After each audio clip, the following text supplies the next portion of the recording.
Hello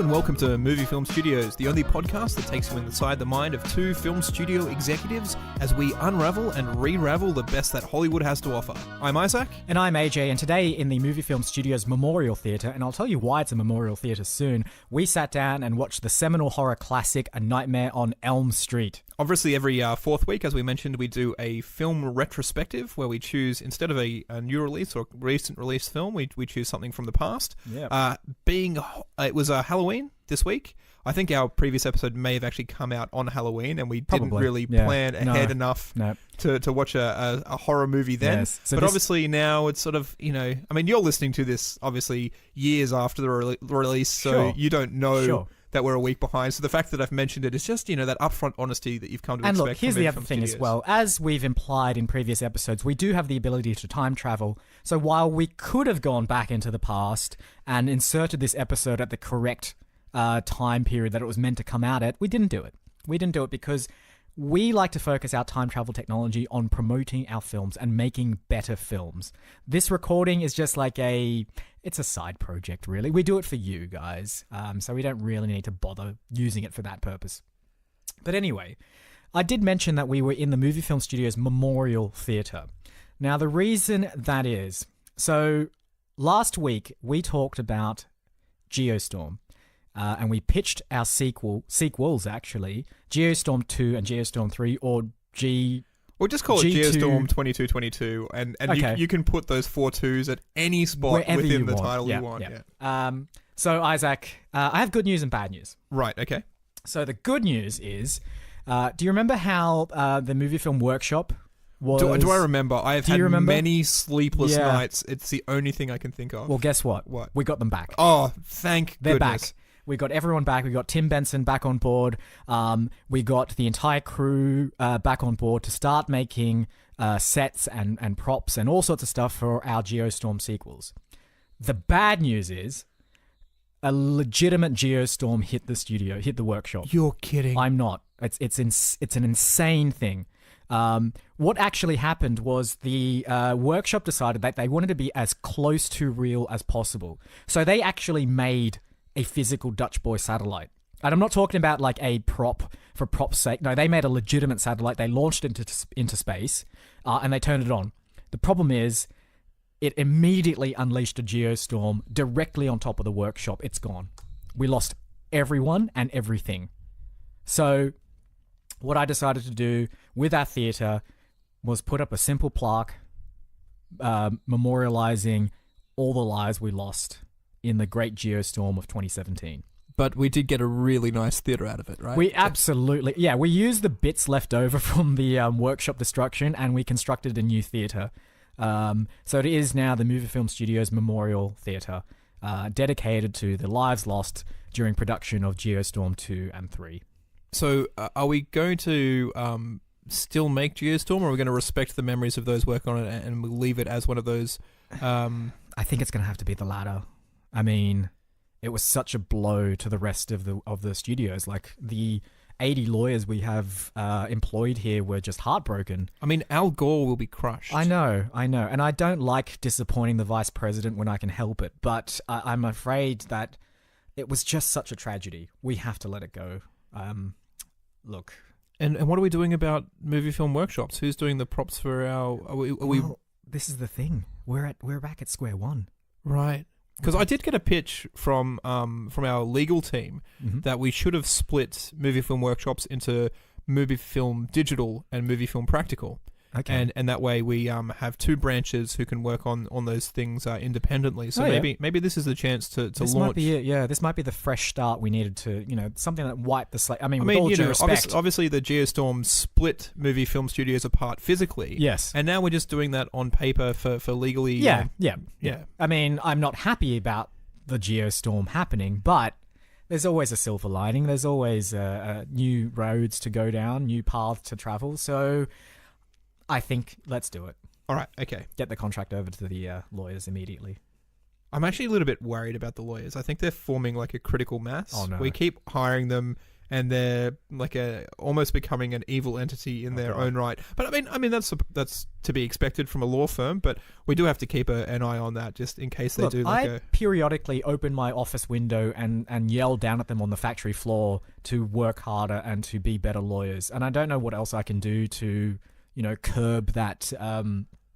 That potential uprising. Look, I think it's just you're feeding the flames of revolution on the oh no, are they going to revolt? I don't know. We'll have to read up on our Russian and French histories to find out how we stop the masses from rising against the upper class. Man. Okay, look, we've already lost a third of our workforce through that movie film workshop disaster of 2017. I don't need to look. Our lawyers are our most valuable asset. We cannot lose them. All right.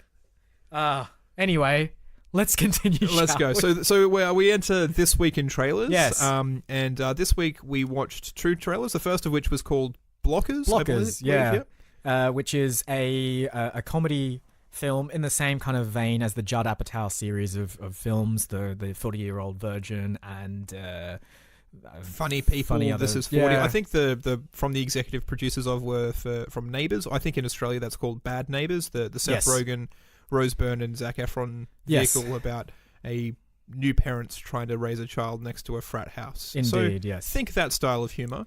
The twist on this is that it's essentially the American Pie plot of a group of teenagers heading into their senior prom with a pact to lose their virginities on prom night. Mm-hmm. Only this isn't told from the perspective of the children, it's told from the perspective of the parents who don't want, in this case, their daughters to make horrible mistakes. Exactly. Now, the twist is one of their daughters has left their laptop open, and in the age of all devices syncing up to each other, all the text messages, all the messages that they're sending to each other are also appearing on the laptop in front of their parents.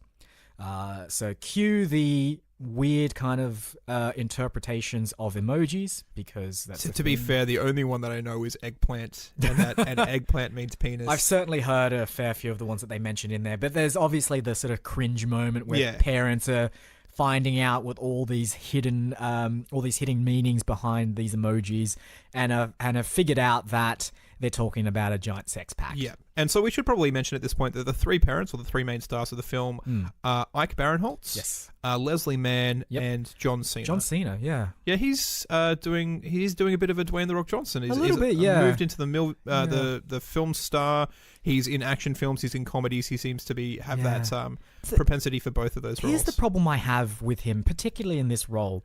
He just doesn't look like he fits into the role of a suburban house dad. Like, even though, look, this is a weird thing to say, but even though he's fully clothed in the trailer, I can just see him with his shirt off. Like, it just feels like his shirt is off and he just doesn't belong there. The bulk of his body, it cannot be contained by clothing. Yeah. It shows through whatever he's doing. Meant to be wearing these kind of like schlubby dad clothes, like a plaid shirt and some... Actually, exactly what Isaac's wearing right now.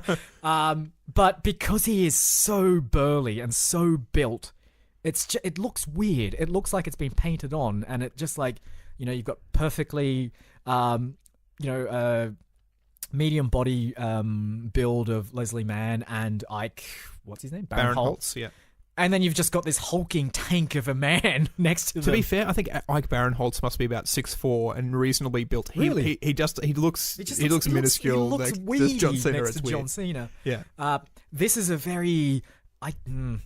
it almost had me. The trailer almost had me when I saw it was the a telling of the American Pie story from the parents' perspective, where they're not just complicit in their children's misbehaviors, they're actively trying to stop. Yes. I find it a little bit strange that in this one it's three female teenagers who are losing their virginity, and this is the one that we have to go, no, we stop them because men only really want, that one thing from girls, and teenage boys are dirtbags. And in America, American Pie, we're rooting for the guys to lose their virginity. I kind of thought that it was a bit of a gender imbalance there. Like, why are we stopping one group from trying to lose their virginity and rooting for the other ones? But that's kind of where it grabbed me there. I'm like, an interesting retelling. And then it went, let's do the main gag in the trailer is that they're trying to butt chug beers, which again I wasn't really aware of was a thing.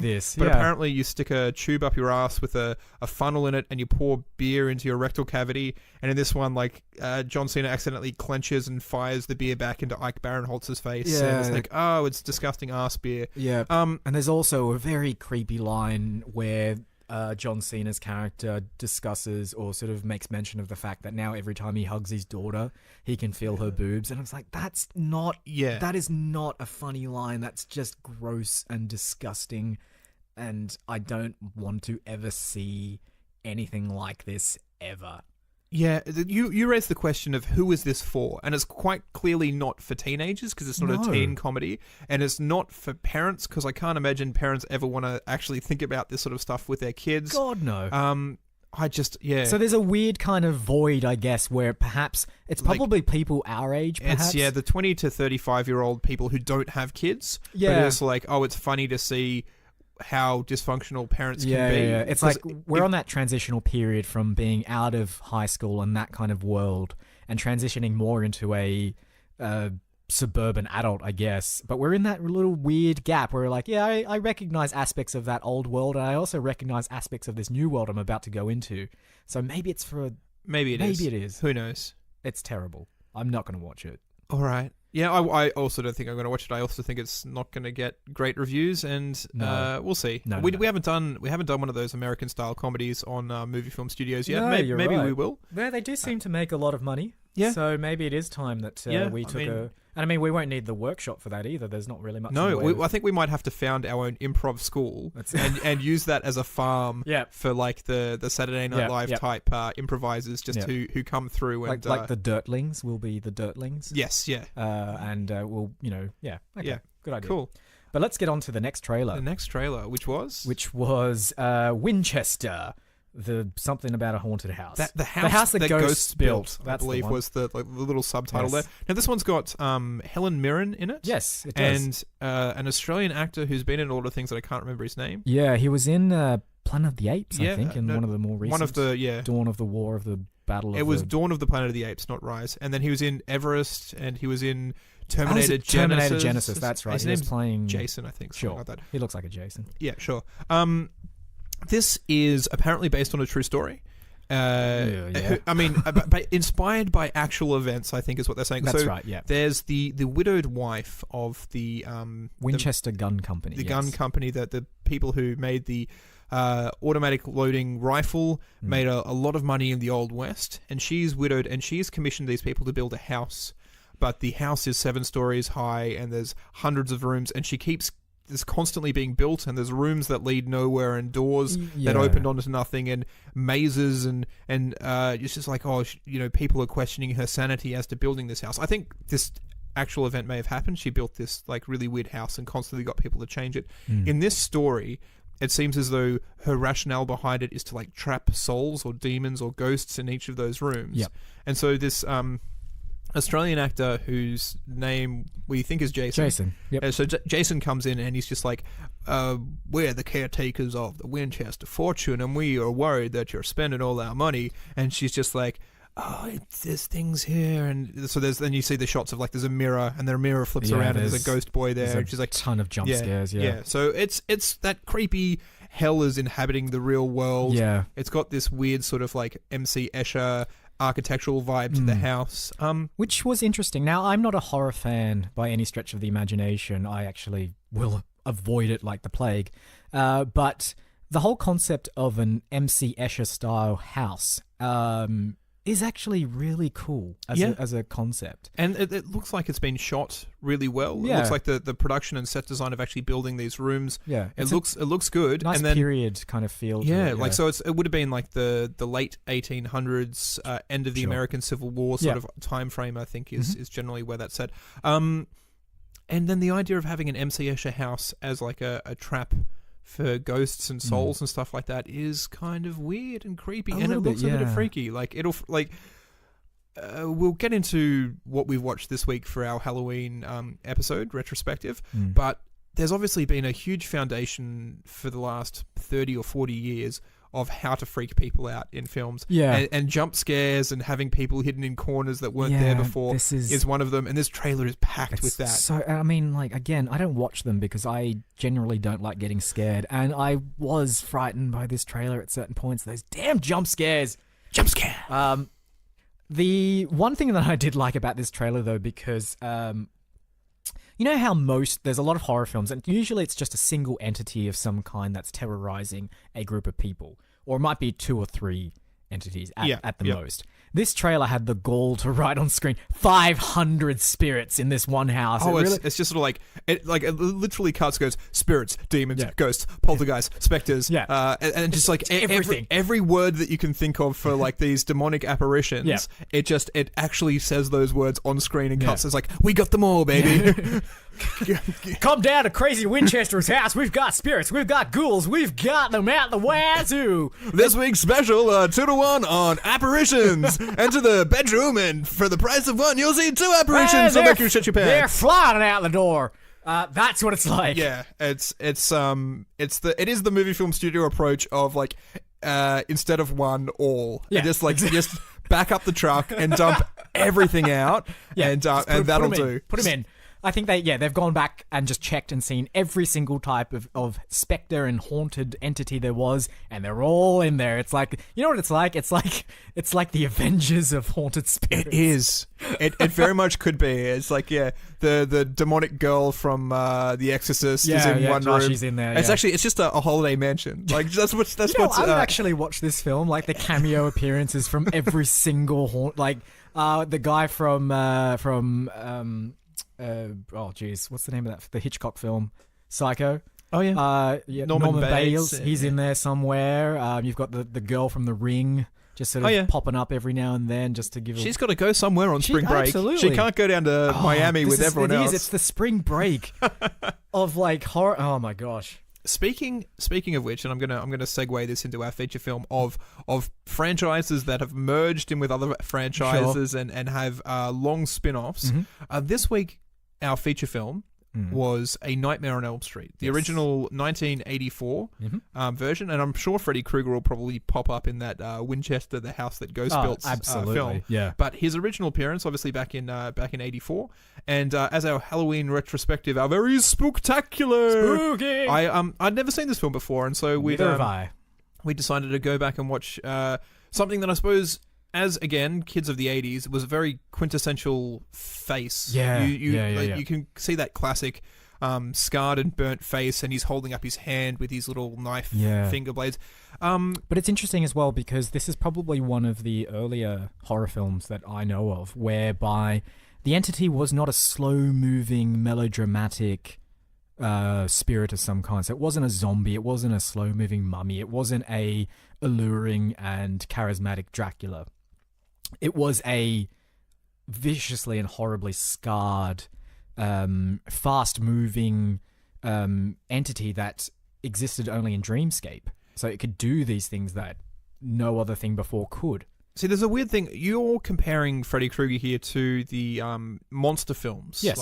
But whereas for me, he always existed in the slasher films. Okay. So more of your Friday the 13th or Halloween's. And again, I think initially they started off as being actual people doing the murders and going through and slashing up the teens. And they sort of ventured a little bit into the supernatural. I think Jason comes back as a reanimated corpse. But I think there's like a delineation there of the Texas Chainsaw Massacre is just a guy who likes to kill people. I think Halloween and the original Friday the 13th is serial killers with the knives killing people. Yep. And then they obviously take a turn and they delve into that sort of supernatural. So you have your Freddy Krueger, who's a spectre of the dreamscape who kills people. I think Chucky then becomes like a possessed doll who kills people. Yep. I never really saw those as existing in the creature universe, but he's a supernatural being. Absolutely. Just as much as the creature from the Black Lagoon. Yeah, Oh, we missed that guy. Yeah. Before we get too far ahead of ourselves, I think we need to do our little 2-minute recap, which to date has never been 2 minutes long. I think you did it in 45 seconds one week. Sure. And then we've done it in about 15 minutes in other weeks. So, great. So before we do the recap as well, I'd just like to sort of touch on this point where I came into this film having never watched it, but because it's been parodied on The Simpsons, because it has spin-offs, because you've seen so many of the things, there's so many of the plot points of this movie that I know. Yeah. And I'm going to compare it to what is perhaps the original slasher film, which is Psycho, where I sat down and watched Psycho, and I knew the film. I knew the classic sequence in the shower because it's been done. I knew that staccato violin score. I knew that the mother was dead and that he had split personality. So that big twist reveal at the end was spoiled on me somewhat because not spoiled on me, spoiled for me because it was already such a part of pop culture, of the spirit of the whole industry of film, that you can't go in with fresh eyes. And Friday the 13th is very much like that for me. Like, a lot of the scare of this is Freddy Krueger's face. You mean Nightmare on Elm Street? Nightmare on Elm Street, sorry. Friday to me, they're all the same sort of thing. But obviously, A Nightmare on Elm Street is Freddy Krueger. His like the very look of his burnt and scarred and hideously mangled face is a lot of what is supposed to elicit that sense of fear and horror and dread. But I have known that face for as long as I can remember. Oh, yeah. Like, I'm sure as a 6-year-old, I have drawings of this guy with a scarred face because, I mean, this film's been around for longer than I have been. And so it's just knowing what he looks like. And that just sort of demystifies it a little bit. And the same thing with, again, spoilers and plot points, the fact that that Freddy Krueger was a child murderer who the parents banded together and burnt alive. I knew that already coming in. And it's a great little twist in the middle of the film, but because again it's part of that pop culture. So lots of what happens in this film is not a surprise, and a lot of it is you sitting there waiting for it to happen. So it's interesting to think about it in that perspective. And that's, I mean, the only thing that you can really say there is that because we are doing retrospectives, you're going to have that in our films. So I think it's a testament, though, to the quality of the film itself, that it has transcended itself to become this pop culture icon. So again, I'm in the same boat as you in that I've never seen this film, but I know Freddy Krueger. I know what he wears. I know how he acts. I know what generally happens in this film without having been seen. Like, I mean, I saw the Simpsons episode where they parody it in a Halloween episode with Willie playing Freddy Krueger. Far, far before I knew anything concrete about the character itself, right? And even that episode was mildly terrifying to me because of how well... And now that I think about it, they parodied it so well. They conveyed that same sense of dread and that same sense of, like, this is a force that you cannot possibly defeat. Because it exists not in the real world. It doesn't exist in the tangible physical world. It exists in your dreams only. And I remember watching that Simpsons episode when I was a very young kid and just being like, what if that was actually real, right? Like, what if that was a thing and I couldn't escape it? Like, and that's the kind of thing that fills you with existential dread when you're 7 years old, right? But I think even with films that transcend themselves and become pop culture icons, I think it's still great to see how well they're done, even if you know what's coming, even if you know the plot or if you recognize elements of it. It's still wonderful to see how well they did it originally. And there's so many great things about this film that I pulled out of it despite knowing exactly what was going to happen. But again, let's not get too far ahead. So we do need to, again, with a 5-minute preamble, we're about to do our 2-minute recap. Do you remember whose turn it is? Because I don't have any idea. I think it's mine, but I like splitting duties on this because, again, I'm not great with details. I tend to forget. I remember, like, the big ticket stuff, but, like, the exact points where the film starts or where certain things happen, I tend to just forget. I'll do it this week then. Oh, that'd be lovely. It's I think it should be reasonably easy. All right. Yes. So Yeah. Count me in. All right. Your time starts now. So we open, there's a blonde teenager running through what looks like a industrial style. We later learn it's a boiler room, but it's got that sort of, pipes and steam everywhere. She's being chased by something. We only really see the silhouette and the outline. She's terrified. The thing pops up behind her, and then she wakes up in bed and she's in a cold sweat, and it was all just a dream. But there's a slash across her nightgown, or the 4 long parallel slashes, and her mum comes in and is like, you should cut your your fingernails before you go to sleep, love. Otherwise, you'll ruin your night dress. Or she was like Australian, wasn't she? Anyway, Yeah. So then we go to school the next morning, and there's a bunch of 4 kids, one of which is a very young Johnny Depp. Super young. Doesn't look anything like Johnny Depp. No. Like they say, Johnny Depp's ageless, and you look at this young Johnny Depp and you're like, oh no, the old one's just a husk of what this young kid used to be. Anyway, they discuss that they had bad dreams. It's like, I had a bad dream too. What was yours about? Some guy was after me, and it sort of transpires that they've all been dreaming the same thing. It has a lot of very weird slow fades to black and then slow fade from black as a scene transition. Yep. Anyway, let's not talk about why they do that. It's a weird 1980s choice. Yep. We go to the 4 kids' houses. It's actually the 4 of them at one of the houses. The blonde girl from the original dream sequence, her parents are away. They all go there. The blonde girl and the rock star boyfriend who's not Johnny Depp are doing it up in the bedroom. Mm-hmm. And because I think it's one of those plot points in slasher films, if you have sex in a film, you're the first to get murdered. And true to form, she falls asleep and has a dream. Freddy Krueger comes and slashes her up. The boyfriend wakes up during this, and this blonde girl's being thrown around the room by an invisible force and murders her brutally, and he runs away. And then the police come. It's like, the boyfriend did it. And then they catch the boyfriend, and then Freddy Krueger comes and hangs him in the cell. And then the police are just like, he was so guilty that they hung her. So the main character in this film is the daughter of the police chief who is having these dreams. And she has these dreams, and Freddy's after her, and she falls asleep in class and wakes up screaming, and it's like, she's just upset because her friend died, and no one will believe her. The parents take her to a sleep specialist, and she somehow, during that nightmare she has there, grabs Freddy Krueger's hat and brings it back into the real world, and they still don't believe her that she's brought a hat back, and there's cuts on her arm. And then eventually...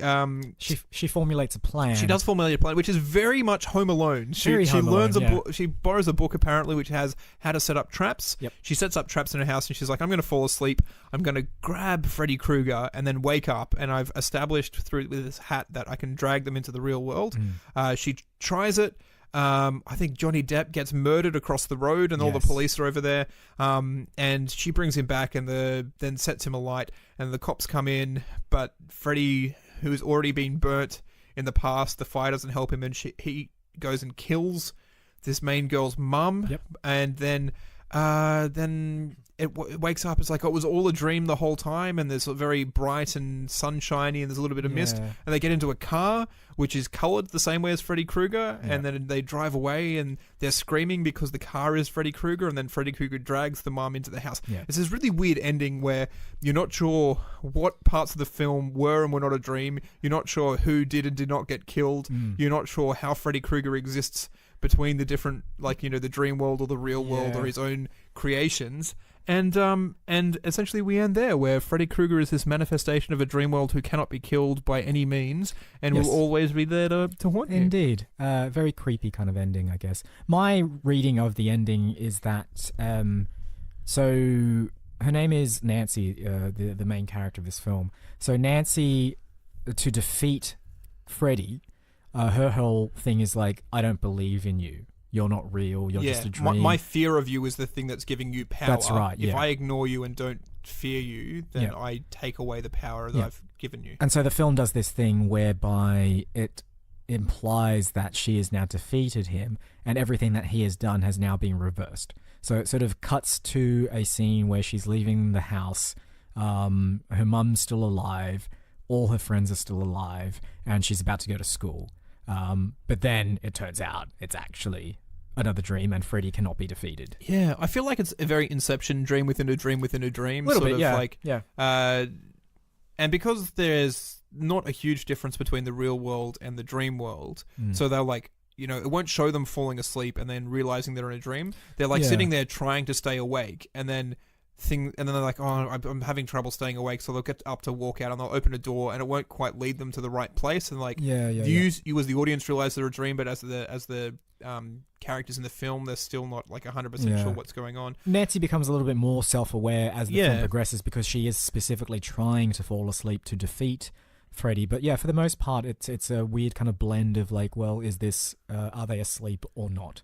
And I liked that aspect of it, right? Like, it's that it's a similar kind of way to the way we all dream, I guess, in that when you're in a dream, you don't know you're in a dream. Yeah. It just feels like... And you look at something, it's like, that's slightly out of place, and then your mind goes, no, it's not. Yeah. And then you just keep going. Just keep going. Yeah. So that's the whole point. And then weird things happen. Yes. So I think you mentioned that you quite liked the way that Michel Gondry had handled dream sequences in Eternal Sunshine of the Spotless Mind and The Science of Sleep.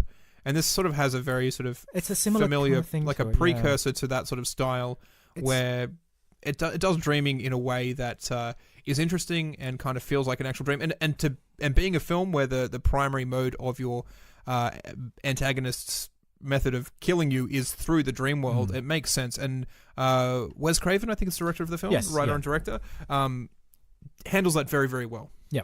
I think that film, and I guess a visual medium in general, is really the best way to convey the idea of dreams, right? Because you can do stuff with a camera that you couldn't physically see with your own eyes in the real world, right? So the camera can do cutaways, the camera can pan away, the camera can do all sorts of weird little tricks, and it's something, again, that Michel Gondry does to beautiful effect in the films that he's made. But it's fantastic seeing stuff like there's a sequence where Nancy falls asleep in the middle of English class, right? So there's no scene transition there, but everything just starts slightly changing. So there's a kid reading some Shakespeare out at the front of the class, and then suddenly his tone has changed and the stuff that he's reading has changed. And Nancy looks to her left, and the corpse of her friend is talking to her inside a body bag. And then you see her corpse being dragged through the school hall, not being lifted by anyone, but clearly looks like someone invisible is grabbing her by the legs and dragging her off down the hall. It's super creepy, right? Like, it's the kind of thing that, you know, if you have a really weird mind and you have really bad nightmares, it's the sort of stuff that you would see in dreams. And she starts seeing stuff like parts of different areas start blending into the school, right? So she turns down a hallway, and then suddenly, like, a whole bunch of dead leaves in the middle of the hallway. And then she opens a door, and she's in the boiler room from the dream at the start of the film. And there's a few other times during the film where she's in her own house and she goes into the basement, and then it's the boiler room. Yeah, and then and then exits a door in that basement, and suddenly she's exiting an upstairs room in a house. So it's like this maze of rooms that don't quite lead into one another properly. Yeah. And it's like that's exactly how dreams work. Without, like, the dreams don't adhere to a sense of spatial logic that the real world does. And that's one of the things I really liked about this film. Couple that with some fantastic practical effects. Just in a way where lots of the film, and you look at this for the low budget horror films, like Evil Dead, for example, Sam Raimi and Bruce Campbell are pretty much just out in the forest with a video camera. Yeah. And you're like, I can sort of see how you could do this. And large chunks of this film, I'm like, you have a mediocre crew with a good cameraman and some good lighting. Yeah. You could pretty much make a lot of this stuff. And then some of the practical effects that they do are just like, I don't know how I would do that now. Yeah. Like, obviously, this was 1984. Yes. So we're 33 odd years later on. And I was like, I can't figure out how you made that look that seamless, how you...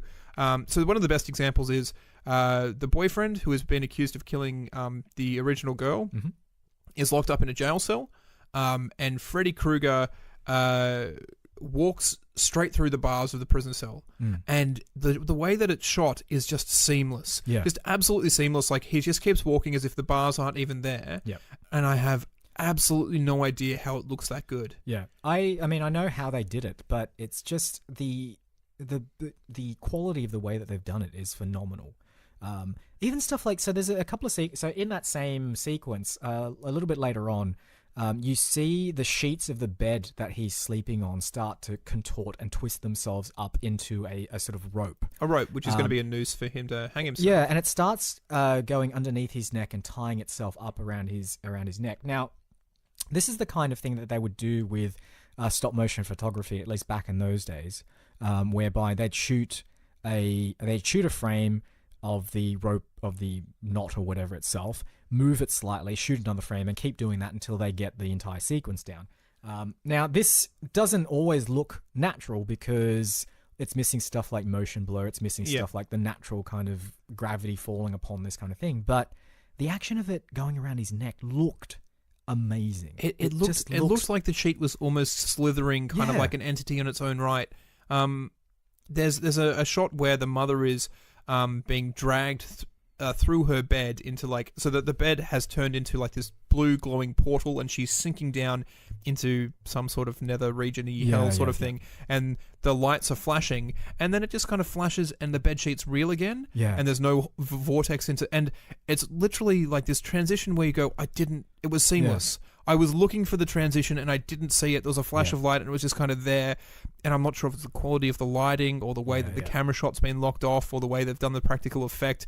But I just went, oh, holy crap, that looked good. Yeah. My favorite one in particular was a shot earlier in the film where Nancy is asleep and the wall above her starts contorting and deforming, and then you see Freddy kind of push his way through the wall without breaking it. So kind of like the wallpaper's made of lycra, and he's pushing against it, and the silhouette of his hands and his face are being pressed against the wall. And it just looked amazing. It looked amazing. And then you actually see in like the very next shot, she reaches up and starts tapping on the wall to prove that it's solid. Yeah. And I'm just like, beautifully done. Also, to be fair, there's a couple of really cheesy, bad practical effect shots. So like she's talking on the phone, and then Freddy answers his phone and she's like, "You wanted to talk to your boyfriend? Yeah. I'm your boyfriend." And then like the receiver on the phone turns into a tongue and tries to make up with her, and it's like quite clearly just like a bad plasticky sort of tongue thing. I think the thing that we laughed at the most though was right at the start of the film when we see Freddy for the first time. He has these amazingly long, like Muppet-esque arms that he uses. They're almost on like these telescopic levers. So that he's walking down an alley and he wants to reach out to rub his knife fingers on the alley walls, but obviously his arms aren't long enough, so they just auto extend. But it's just it looks very. It didn't look right. Like it looks like, you know, as a kid when you get like an inner cardboard tube, and then attach it to your arms and just sort of wave them in the air like that. It looked like that, and I was like, that's not the best introduction to what is meant to be a very frightening character. It just looks like you've got Muppet arms. But I mean, all in all, this film was good. I mean, it's lost its impact as a result of us knowing what was going to happen, and also it doesn't go for many jump scares, and the music's a bit like it's a bit 80s. Touch. Yeah, it is a bit 80s. I'm just like, you could probably rescore this with a much more suspenseful score, but they've gone very sort of techno. There's a bit of synth pop in there as well, and then they've got an end credit song that just doesn't feel like it fits there at all. But all in all, it's a very well made film. Freddy Krueger as a villain, as a spectre, is wonderfully designed as well. Yeah, and you can see the history. So I think we had a look, and a franchise like Friday the 13th already had 4 films before this was released. So A Nightmare on Elm Street came out in 1984, and so did Friday the 13th Part 4, the final chapter. And so you can already see that these slasher films, and again, if we go back even further, I think we said Psycho was the original one in the 60s. I think Texas Chainsaw Massacre is 74, but it had these 1 or 2 sort of slasher films up until the 80s. Like the 80s hit, and suddenly there's 15, 16, 17 slasher films being put out a year, and then all of these iconic characters start sort of franchising off, and you could very much feel like there's already this foundation of an established genre before A Nightmare on Elm Street came along. But it took that and twisted it, and it's sort of like it's in his dreams, and this guy has sort of these supernatural qualities, which is kind of interesting. And you could see that there's a great foundation, a great character, that if you did want to franchise it, and we now know that they did. You very easily could have, because even with they were intending to, though. No, I'm not sure they. I think. Oh yeah, who knows? I don't think they were, but anyway. Again, I think they did a very movie film studio thing. They analyzed the culture of the time, and they went, "People love slasher films.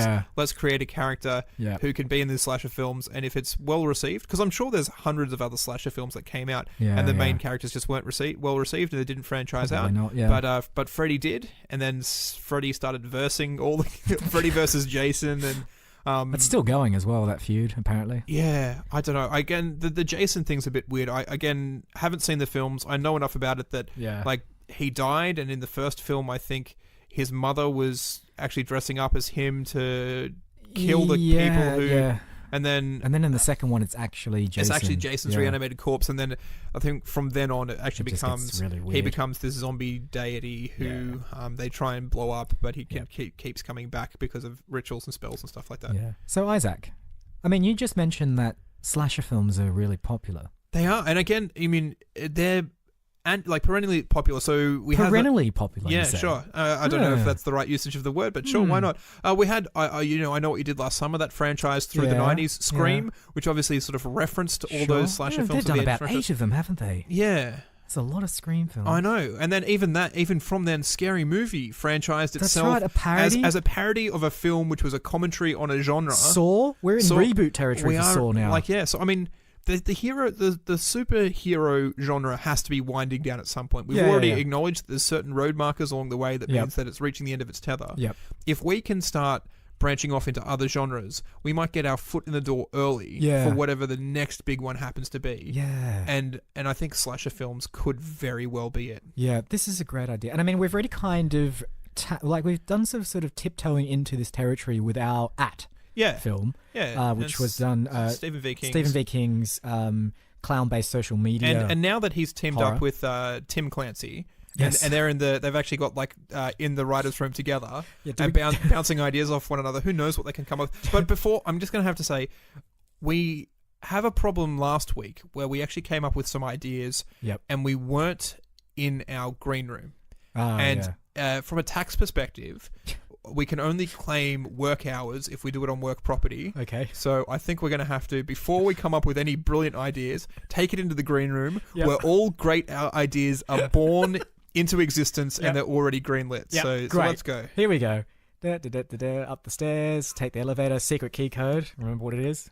I don't. It's 2222. Oh, it is 2222. Yep. That's great. Open the doors. Okay, face scan, retina scan. There we go. Right. Okay. I haven't been in here since we installed all that new security. Is that fear of the lawyer uprising? Yeah, it is. It really is. And I mean, look, after the Geostorm hit the workshop as well, I'm a bit jumpy. It's a bunker, but it's an above ground bunker, I believe, so we can look down on the workforce. On the workforce. All right. Okay. So now we're in the green room. Yeah. Where do you want to take this? Because I feel as though there's two routes we can take, and we can take the OG, the original slasher, which is just essentially a psychopath with a knife killing people for vengeance or whatever reasons, or that obviously then evolved into these characters having supernatural powers and them being entities and possessed puppets and all that sort of stuff. I mean, there's I don't want to go too referential here. But we were talking about doing a Creature from Black Lagoon reboot a while ago. We were. There's the Teen Wolf. That was part of the Mummy. Part of the one of the two. It was part of the Dark Universe. We've got that running bet where they need to release. I do have a slight bet update on that as well, but we'll get to that later. Okay. Do we want to do a kind of creature film? Do we want to? I mean, Freddy is human. I mean, yes, he is technically human, but given how much he's been disfigured and scarred, he doesn't look very human. I mean, do we do something that's human-esque in nature, a bit more humanoid? Okay. And do we go for more of a creature? Like a Ring-style creature? Oh, that's sort of horror-y, terror-y kind. There's the Annabelle and the Conjuring and those sort of films are quite popular. Yep.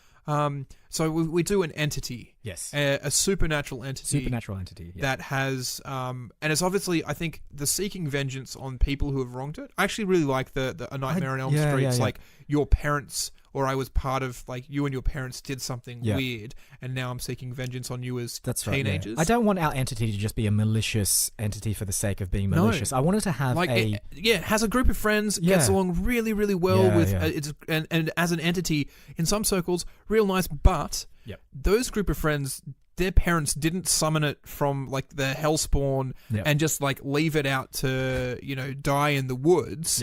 And it left it there. It struggled to survive. It held on. It sort of it's actually probably got part tree, it was raised in the forest by the tree creatures, and it's kind of the bark man sort of okay, It's a little bit ant-like, dryad. Actually, we could do dryads. Dryads are kind of like that fantasy creature with yeah, you're right. Yeah, so I think this is twig fingers or something. Yeah. So the basic story is that these parents back in like I actually want to say, how old are parents now? If these kids are 17, their parents back in the late 90s. Geez, that makes me feel old. Because I would have said the parents back in the 70s. I'm like, no, that's when my parents were like, kids. Yeah, they're like little too old for this. Nowadays, your back in the day parents would have been in the late the late 90s. Went out into the forest and summoned some sort of demon in a ritual that they're just kind of goofing around, right? And that demon has attached itself to like a tree or a plant and become this sort of dryad ent type monster. Okay, so here's where my mind is going right now. What's a lot of furniture made out of? Plastic and metal. No, I apologize. I should have run with the bit. It's wood. It's wood, AJ. It is wood. It is. You are correct. It's 100% wood. I'll edit out the other bit. So, what if these group of teenagers, they summon the entity from the other world? Yeah. It ties itself to a tree. Yeah. Because it's the first living thing that it's found. Yeah, yeah. But unfortunately, it's a tree. And a tree can't do anything. It can't move. Sure. It has to sit there. It gets nutrients from the ground. It grows with the sun, water, and all that kind of stuff. It's just been a tree. It's just been a tree. Yeah. It's deep down inside it. It is the most evil, most possessed tree ever. But because trees can't do anything, it's just there. Hundreds of people walk past it in a year, and no one notices anything. Like, it's not a tree that sort of like is leaking black sap, or people go near it and they're like, ooh, I'm getting a weird vibe from that tree. Yeah. It does nothing. Exactly. And like the squirrels and the birds landed it. It has nothing against squirrels and birds at all. It's perfectly normal. But one day, the forest that it's in starts being harvested for wood. Yeah. So, and this wood is being used to make furniture. And that tree gets cut down, loaded onto a truck, and taken to a furniture factory. And there is where it starts unleashing hell. Right, so before it gets turned into furniture, it becomes this sort of like, it morphs itself into this anthropomorphic tree person. Yes. And is it taking vengeance? Maybe the entire town, right, is based around the logging industry. Yeah. And it's a logging town, right? Yeah, so this tree is just sort of like, your entire reason for existence is the destruction of my brethren. Yes. And then it does that Pied Piper thing. The only thing that can make you pay for what you've done is if I take vengeance on your teenage nubile people who are exploring their own sexuality. Yeah, so which is exactly where Wes Craven loves to put that. Exactly right. So they're going out in the woods and drinking and getting a little bit frisky, and that's where the tree man strikes. Yeah, I also like the idea that parts of the tree man become stuff like headboards for beds. And because headboards are connected to doing the business. So is this kind of like this fractured... they have to have discarded some part of the tree who's become this sort of tree man. But other bits and pieces of the tree have been just turned become into furniture. And so it's like as he goes along and kills people, he reclaims the wood. And obviously, reclaimed wood is a great source of environmentally consciousness. Environmentally conscious is because he's part of the environment and he's conscious. Have we already come up with the name of the film? Yes, maybe. We have. So then, he starts reclaiming that timber back into him, and he grows up into a bigger and more powerful monster as he like amassing growth. Bed heads and chopping boards and a nice little corner table as well. Exactly. Okay. I like where this is going. Yeah. So what's he going to be called? We can't call him you said Dryad because that's an established mythical character. I think he needs a name. Or it could be even she. She. I think I can't think of a film that has a female slash. I don't know how that works with trees because again we're getting technical and back in like year 8 science where you have like angiosperms, which are like flowering plants. And I think sometimes a flower has both male and female parts. Sometimes it requires a male and a female tree to be in proximity so they can be cross-pollinated or something like that. You even have like bryophytes and conifers which like reproduce in really different ways. Sure. So maybe we just make it like just sort of like androgynous, right? It's just hermaphroditic, maybe? Yeah, possibly. Yeah, it could be. Who knows? It doesn't matter. Hermy? Hermes. No, I don't really think the character name should. Well, hang on. I mean, like Nightmare on Elm Street, the character's name is Freddy. Yeah, I mean, that's hardly sinister. Yeah, but he's not a Hermaphrodite. I think I don't know. I really like the Greek myths and stuff, so I'd probably be drawing from that a little bit more. But I don't know. Hermes is a Greek name. Maybe he's an elm, and it's just a little wink. Okay, yeah. It's a wink. Maybe this is the original Elm Street. That's where Elm Street got its name, and that's how it fits into the broader universe. Yeah. So if Wes Craven comes to us, he's like, "We'd really like to introduce your elm wood tree man character who's we'll call Hermes. Hermes, there you go. Who is an elm tree? He's an elm tree, and his name's Hermes. It's like, we'd really like to introduce this into a franchise. How do we do it? It's like, already ahead of you, Wes. Yeah. He's an elm. He's the original elm, of which Elm Street was named. Already part of your universe, Wes. We're way ahead of you. Yep. Well, how does he fit in with Freddy? We haven't watched those films yet. We're not quite sure. No, I can even bridge that gap. But the thing is, we're making a prequel to the film that is officially not a prequel until Wes Craven says that we can make it can be a prequel. So we're setting it all up.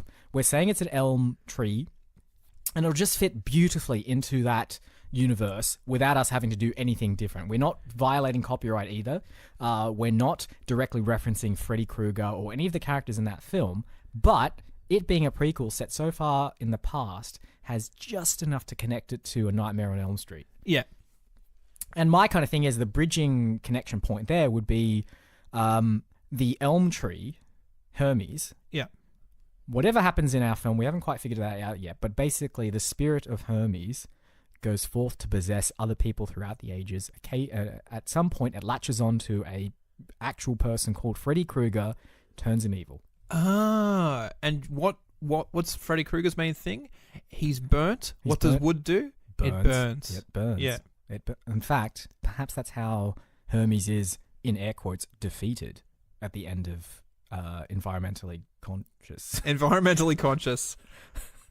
Yeah, he gets burnt. Right? But yeah, I don't know. Is he burnt? Because what's left over after you burn wood? Ashes can never disappear. Ash? Are you saying Ash from Evil Dead? Is that a prequel? Is also a prequel to the Evil Dead series? I am now. Yes. Sam Raimi, where are you? The question is, like, if we can't really burn him to ashes, right? Because we have to think franchising, AJ. This is the thing, right? This is the point of all of these films, is that you set up a character that can come back in part 2, part 3, part 4. Yep. Unless, we do that. Ashes are like, oh great, we've defeated him. We'll bury his ashes in the ground. Yep. Where do trees come from? They grow out of the ground. You can't put his ashes back in the dirt because more trees are going to grow. That's and then you'll have two Hermes coming at you. You'll have multiple Hermes. Like Hermes just multiplies and goes berserk. Oh my gosh. It's like a forest of Hermes. Exactly. This is, environmentally conscious to the deadly forest or whatever. It doesn't really matter. No one ever think like what was Friday the 13th Part 8, Jason Takes Manhattan or something horrible. You don't need to think about these titles. You just spit out the first thing that comes into your head. I do want to get to a Part 8 though with our environmentally conscious franchise.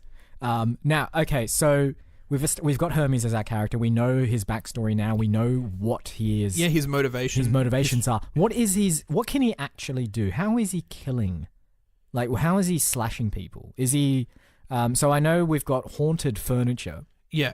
And then we've also got Hermes as a wooden, like a wooden figure of some kind who can move around and can do all that kind of stuff. So let's figure out, first of all, how does the furniture kill? I don't think the furniture kills. I think he kills the people who have purchased that furniture because he's breaking in there to reassess that into his body. Because he can feel it. Yeah, he can feel that part of his essence is in all these different houses of people who've bought furniture from him. Okay, great.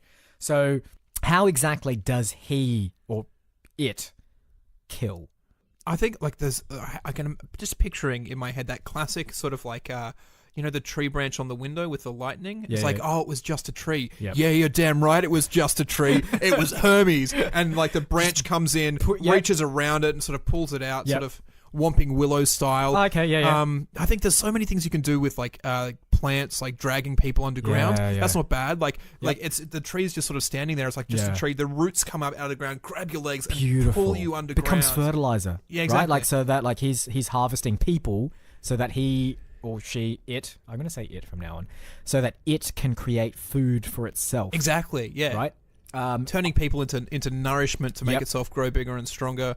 I love the idea of the kind of boa constrictor style deaths as well. Yeah. Like the vines reaching out and grabbing them and constricting them and again pulling them down and consuming them. Maybe like a Venus flytrap, right? Yeah, so exactly. Venus flytrap will open its mouth, a fly lands in it because it smells something delicious, and then it slowly dissolves the fly after getting stuck in there. Yeah. So I like the idea of a slow dissolving death. And as well as that, you can have shots later on in the film where like one of the friends comes by and they open...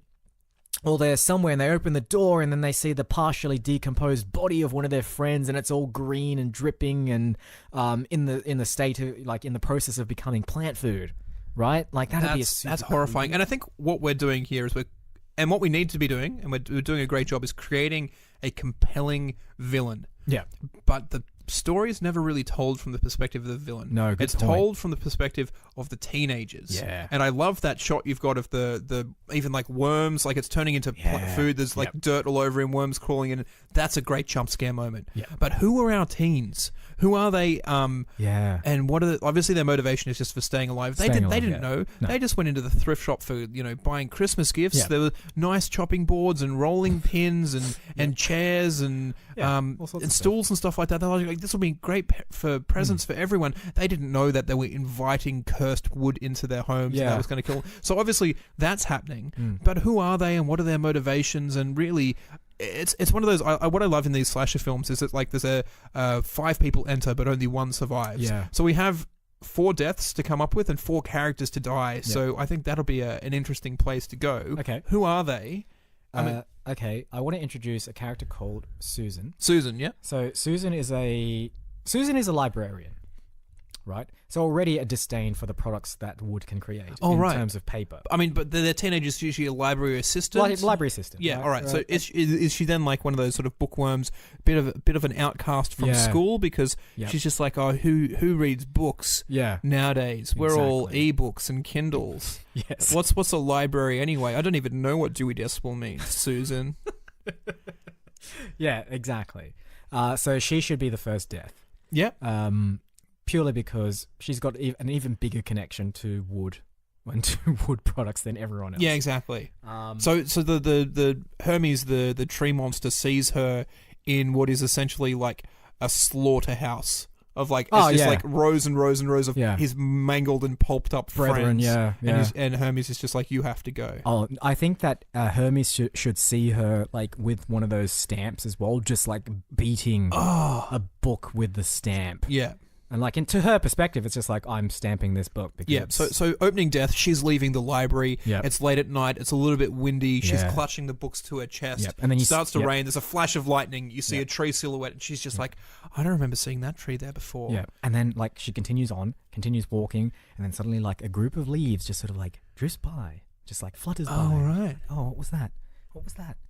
I don't know. There's no trees. Flash of lightning. Jeez, that tree's a little bit closer. I could have sworn it was further away. Yeah. And then, there's no. But I don't remember seeing trees along this path before. Yeah, and then you see the branches coming in around her. She opens her mouth to scream, and then we cut, and it's the next day at school, and no one's even talking about Susan. No, She's the bookworm that no one knows about. No one goes into the library anymore. Now we've got the 4 popular arrogant kids. Yeah. Obviously, there's a couple like in this one. There's we had young Johnny Depp and his girlfriend and Rockstar and. So do we need another young version of an actor? We're going to use time travel for this, but we should go and get someone who's. Let's get. I want to get from The Big Lebowski. I don't know. This popped into my head. Who plays the dude? The main Jeff Bridges. Jeff Bridges. I want to get young. We're going to get young Jeff Bridges. While we're there, we're also getting young John Goodman. Yes, absolutely. And they've got to be like almost unrecognizable as well. Yeah. And then also, I'm going to cast one of the female characters. Okay. And this is another tie-in to A Nightmare on Elm Street. We're going to get Diane Krueger. and we're not going to get a young version of Diane Krueger. Okay. But she is going to be playing a 17-year-old girl. Like, no CGI, no makeup. No. Just her in like relatively contemporary young clothing, and that's it. Okay, absolutely. I love that idea. And so they're the three supporting actors. We still need a lead, and I reckon we go most so Jamie Lee Curtis, I think, was a relatively unknown person coming. I mean, obviously her parents being Janet Lee from Psycho, and one of the Curtis mob. She was. So maybe we do that. Maybe we find the teenage daughter of well-known film stars at the moment, and this can be their breakout role there as well. I think Jamie Lee Curtis does have a daughter. Really? I believe so, yeah. I mean, where do you think that Freaky Friday idea came from? Yeah, Lindsay Lohan. and Could this be, AJ, another attempt at reviving Lindsay Lohan's career? Yes. 100%. We need to cast Lindsay Lohan in this. I haven't seen her in ages. I haven't seen her in anything good in ages. Right. So Lindsay Lohan is the lead with an adult Diane Krueger, but a time-traveled John Goodman and Jeff Bridges. And we didn't who's our librarian? Susan the librarian. I mean, it tends to be a movie film studio trope. Yeah, where we just get who plays the first.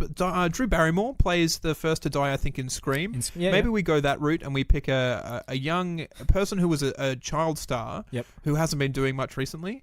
We go with Abigail Breslin. Sure. I think she's got that sort of librarian. So for some reason, I was thinking Macaulay Culkin. Macaulay Culkin. He could play Hermes the Tree Man because he looks so freaky and mangled and messed up at the moment. We wouldn't need any And then there's quite a lot of those Home Alone moments in A Nightmare on Elm Street where she set up improvised traps. Great. So we get. So Abigail, you know what we're actually going to have to do. We're actually going to take the fractured bits and pieces of Movie Film Workshop, and we're just going to glue them to Macaulay Culkin, and the broken pieces of timber will make him look like an evil tree man. The leftovers from when we made the Memorial Theatre, there is still a little bit of rubble left, so we'll just some flotsam and jetsam just about. I think we just dunk Macaulay Culkin in a vat of glue. And then just roll him across the rest of the rubble. Debris of the rubble. Whatever sticks, great. That's all we need. Okay. That was my question. My next question was going to be, who do we cast as Hermes? And I think we've got it. So we've got Abigail Breslin, playing Susan the librarian. We've got Macaulay Culkin playing Hermes the tree spirit. We've got a young Jeff Bridges and a young John Goodman playing, respectively, Billy and what's the other character's name? Couldn't tell you. Doesn't matter. It doesn't matter. They're going to die very quickly. Exactly. And then we've also got Diane Krueger playing an 18-year-old. Yeah, that's fine.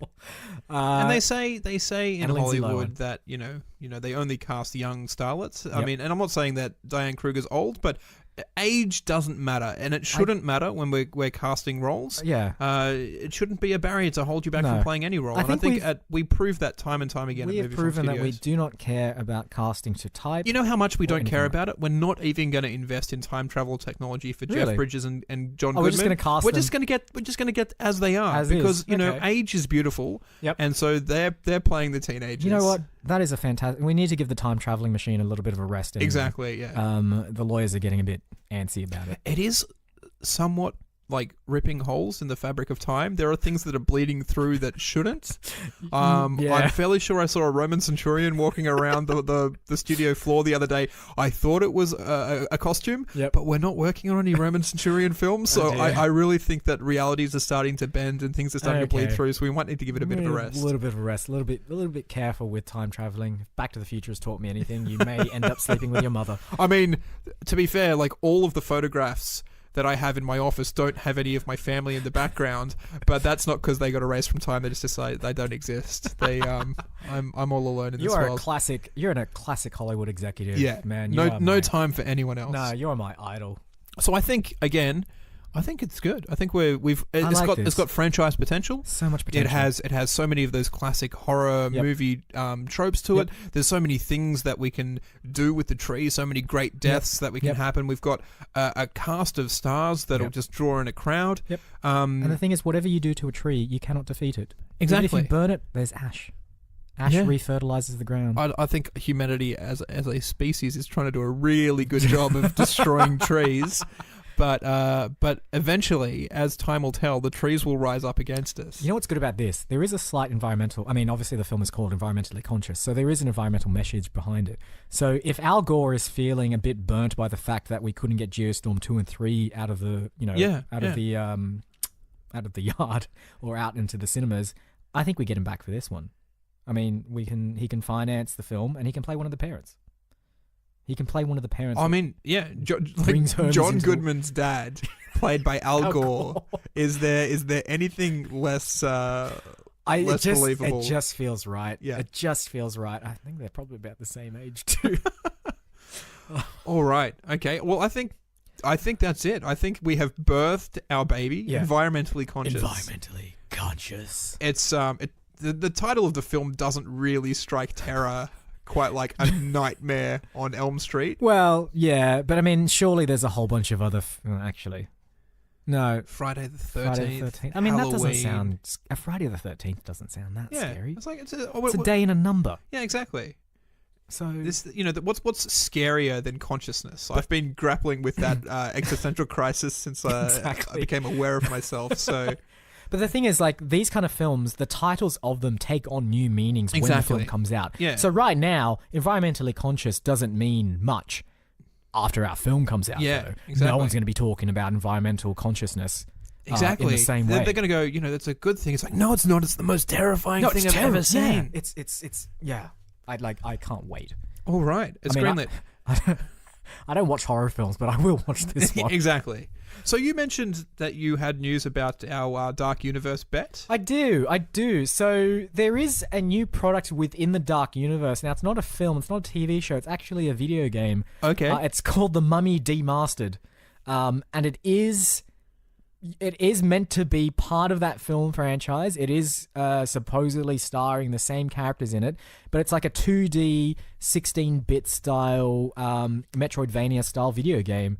Now, I may end up losing the bet because if they do one more thing within the Dark Universe, then I've lost. Yeah. But I'm willing to count this as a new entry into that universe. Okay. Yeah, it's part of the multi. Again, you say universe, it has to engulf all media. Yeah. And this is definitely part of it. I believe part of the stipulation for the bet was that it could be a TV show, could be a movie, it could be anything related to this universe, and that is one. All right. And apparently it's okay. Like, it's a decent game. So I don't know what's going on. All right. Point 1 to Isaac. Point 1 to you. I don't quite remember what the stakes of the bet are. I think the punishment was that the loser would have to watch Kingdom of the Crystal Skull for a second time. Oh god. I mean, again. Oh god. I'm just glad that it's becoming more and more likely that that's not me. Hollywood, stop this. Stop this right now. No one cares about the dark. Stop making stuff in this. No one cares, okay? No one cares. All right, so we get to housekeeping at the end of every episode. Do we have any comments, reviews, updates? We might have a few. No. Well, they haven't showed up for me yet. Yeah, I noticed we have 9 ratings now on iTunes, but still not enough to actually show the written reviews that people have submitted. If you are one of those 9 people who have left us a star rating, thank you. As soon as more of you do it, then we'll actually be able to see the reviews that you've left and start. Yes, and the star ratings as well, because we may be looking forward to a whole bunch of 1-star ratings. Whoa, yeah. The fastest way, I think, is an immediate response to do is leave a comment on YouTube. Maybe again, don't forget to leave those iTunes ratings and reviews. But if you want them read out in the immediate future, obviously, as we proved last week, YouTube comments are a really great way to go. Obviously, word of mouth is a really, really valuable tool for spreading the love. So if you have anyone who's at all interested in film and listens to hours of people talking silliness, obviously, just tell a friend. And tell them to tell a friend, and then that'll snowball into a. It's very much a pyramid. We're going for a pyramid scheme of telling people about this podcast. So one person tells 2 people, 2 people tell 4 people, and before so you've taken 10 steps, that's more grains of rice than there in the entire sands of the desert. I can't remember how that factorial thing works. Like that. It's definitely something like that. A bit more housekeeping. We are obviously on every kind of social media platform there is, including ones we've just made up. And is only featuring us. So we are on Facebook. Search for Movie Film Studios on Facebook. Give us a like. Write a comment on there. We post a couple of clues every now and then about what's coming up on the movie film schedule Movie Film Studios schedule. So if you feel like puzzling over our very vague and very difficult clues, give them a try. We are on Twitter. We are at Movie Film Studio. That's technically wrong now, but we do have multiple studios, so I don't know. Twitter still won't allow me to change it to Movie Film Studios, but it is what it is. And we are on Podbean, and we're obviously on iTunes, and pretty much anywhere else that you can get podcasts. We should be there somewhere. And if we're not there, write to your local member of parliament and just inform them that there has been a grave error. Write to religious leaders, write to anyone that will listen and say, why aren't they on my podcast platform of choice? Don't actually write to the podcast platforms themselves. They'll never listen. No. We have to be the change we want to see in the podcast world. Absolutely. Oh, man. I think that's it. I think that is a wrap, as they say. Yeah. This week, I would like to, again, thank you for listening to Movie Film Studios. This week, I've been Isaac. And I've been AJ. Roll credits. March winds and April